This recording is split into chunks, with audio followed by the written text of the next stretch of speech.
25 July 2017, 5 June 2018, 13 June 2018 Kaleshwaram ప్రాజెక్టును వ్యతిరేకిస్తూ మీ నాన్నగారు 7 ఉత్తరాలు రాశారు.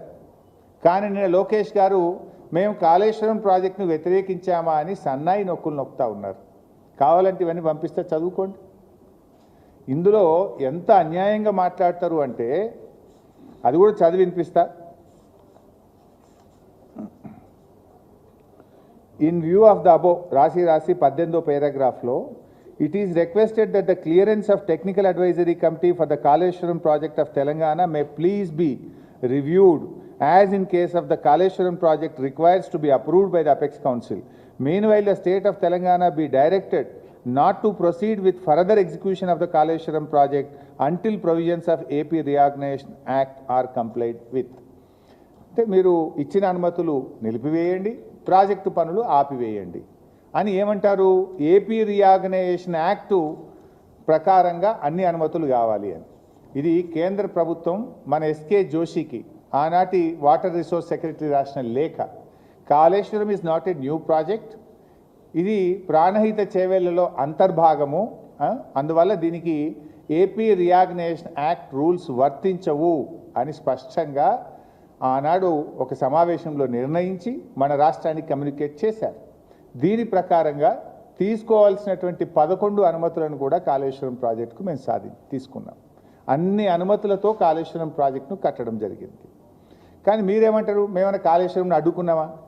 7 ఉత్తరాలు రాసిండు మీ నాయన. అడుగు ఒకసారి నాన్నగారిని, కాళేశ్వరంను అడ్డుకున్నామా నాన్న, లేదా అడ్డుకోలేదా అని మీ తండ్రి గారిని అడగండి.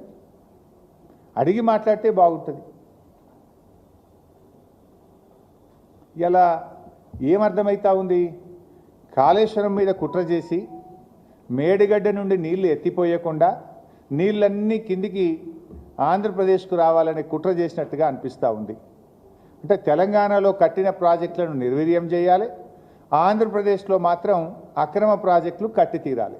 ఇక్కడ కట్టిన ప్రాజెక్టులు నిర్వీర్యం చేయాలి, ఆంధ్రప్రదేశ్లో అక్రమ ప్రాజెక్టులు కట్టాలి. కృష్ణానదిని ఎట్లయితే మళ్లించుకున్నామో గోదావరిని కూడా మొత్తం మళ్లించుకోవాలి. 2 నదులను కూడా హస్తగతం చేసుకునేటువంటి కుట్ర జరుగుతూ ఉంది.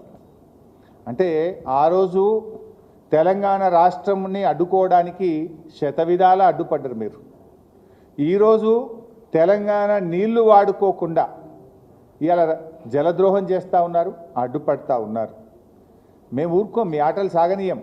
ఆనాడంటే ఉమ్మడి ఆంధ్రప్రదేశ్లో నడిపించిందేమో, ఇప్పుడు ఎట్లయితే? మీరు ఎన్ని కుట్రలు చేసినా తెలంగాణ సాధించి తీరిండు కేసీఆర్ గారు. అదేవిధంగా ఇవాళ బనకచెర్ల కట్టి తీరుతామని మీరు అంటున్నారు.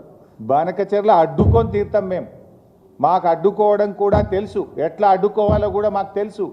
మీరు కట్టి తీరుతామని మీరు మాట్లాడినంత మాత్రాన ఈ దేశంలో రాజ్యాంగం ఉన్నది, సుప్రీంకోర్టు ఉన్నది, ఈ దేశంలో కాన్స్టిట్యూషన్ ఒకటి ఉన్నది. నీ ఇష్టం వచ్చినట్టుగా ఏదో 10 మంది ఎంపీలు చేతులు ఉన్నారు కదా, ఢిల్లీలో బీజేపీ గవర్నమెంట్ చేతులు ఉంది కదా అంటే, ఈ దేశంలో కొన్ని హక్కులు ఉన్నాయి, కొన్ని చట్టాలు ఉన్నాయి, కోర్టులు ఉన్నాయి.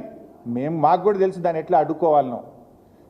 ఎందుకు అంటే మేమేమి మీ ప్రాజెక్టులు అడ్డుకోవాలని మాకేం కాదు, కానీ మా హక్కుల సంగతి మాట్లాడుతున్నాం. మేము మా న్యాయబద్ధమైన వాటా సంగతి మేము మాట్లాడుతూ ఉన్నాం. సో ఇప్పుడు బుల్డోజింగ్ విధానాలు కాదు, ఏదన్నా ఉంటే తెలంగాణ ప్రజల అభిప్రాయాలు గౌరవించండి. తెలంగాణ హక్కులను, మా హక్కులను కాదని మీరు చేయకండి. మా హక్కులకు లోబడి మా వాటా మాకు ఇస్తూ మీరు ఏదైనా చేస్తామంటే దానికి మాకు అభ్యంతరం ఉండదు. కానీ బుల్డోజ్ చేస్తామంటే చూస్తూ ఊరుకోం. ఇప్పుడు కేసీఆర్ గారు కూడా కాళేశ్వరం కట్టింది పోయి ఎన్నిసార్లు పోయింది మహారాష్ట్ర దగ్గరికి? నన్ను తోలిచ్చింది ఒక 10 సార్లు నేను పోయినా. నాగ్పూర్ పోయినా, ముంబైకి పోయినా, ఢిల్లీకి పోయినా. వాళ్ళు ఎక్కడుంటే అక్కడ పోయి బతిలాడుకొని నచ్చజెప్పి మా హక్కుల గురించి, మా కష్టాల గురించి చెప్పినాం.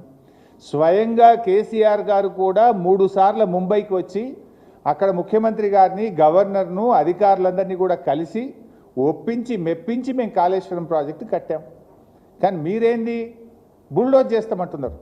రేవంత్ రెడ్డి మావోడైనా మా చేతులున్నాడు, ఢిల్లీ మా చేతులున్నది, అడిగేది ఏంది? బుల్డోజ్ చేస్తాం, కట్టిపారేస్తామంటే ఎట్లా నడుస్తుంది? ఇప్పుడు ఇంకొక విషయం, నిన్న లోకేష్ గారు ఏమంటున్నారు? మా సముద్రంలో కలిసే నీళ్లు కదా, మేము తీసుకపోతే తప్పేంది అని ఆయన గారు నిన్న మాట్లాడుతున్నాడు. నేను అంటున్నా, మరి సముద్రంలో కలిసే నీళ్ళు అయితే ఉమ్మడి ఆంధ్రప్రదేశ్లోనే గోదావరి నదిలో 1480 టీఎంసీల నీళ్లున్నాయి. 968 తెలంగాణకు, 512 ఆంధ్రప్రదేశ్కు అని ఉమ్మడి ఆంధ్రప్రదేశ్లోనే ఆ రోజు నిర్ణయించిండ్రు. ఇది అసెంబ్లీలో కూడా పెట్టిండ్రు, జస్టిస్ శ్రీకృష్ణ కమిటీకి కూడా ఇచ్చిండ్రు, మొత్తం కూడా నిర్ణయం జరిగింది. మరి అన్ని నీళ్లుంటే అన్ని సముద్రంలో కలిసే నిజమైతే తెలంగాణకు ఇప్పటికే కేటాయించబడిన 968 టీఎంసీలను ఎందుకు ఆంధ్రప్రదేశ్ అడ్డుకుంటున్నది? ఆ 968 టీఎంసీలకు లోబడి తెలంగాణ కడుతున్న ప్రాజెక్టులకు ఎందుకు ఆంధ్రప్రదేశ్ ప్రభుత్వం అడ్డు చెప్తున్నది? దీనికి సమాధానం చెప్పండి. నేను ఉత్తమాటలు మాట్లాడతలేను. ఇగో ఇది 968 టీఎంసీలు తెలంగాణకు కేటాయిస్తే ఇది మేము ఒప్పుకోం, ఈ 968 వాళ్ళు సొంతంగా చెప్తుండ్రు అంటున్నారు. ఇది మేం చెప్పింది కాదు. ఉమ్మడి ఆంధ్రప్రదేశ్లో ఆనాడు రాష్ట్ర విభజనకు వేయబడ్డ జస్టిస్ శ్రీకృష్ణ కమిటీకి చెప్పిండ్రు. విభజన బిల్లు అసెంబ్లీకి వచ్చినప్పుడు ఇగో తెలంగాణకు 968 టీఎంసీల నీళ్లు గోదావరిలో ఇచ్చినామని చెప్పిండ్రు.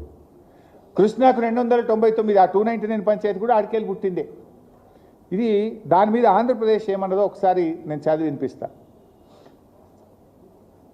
It is also submitted that Central Water Commission, Ministry of Jal Shakti cannot appraise or approve any new or revised project proposed by Telangana state in Godavari basin based on illegitimate, self-proclaimed, enmarked share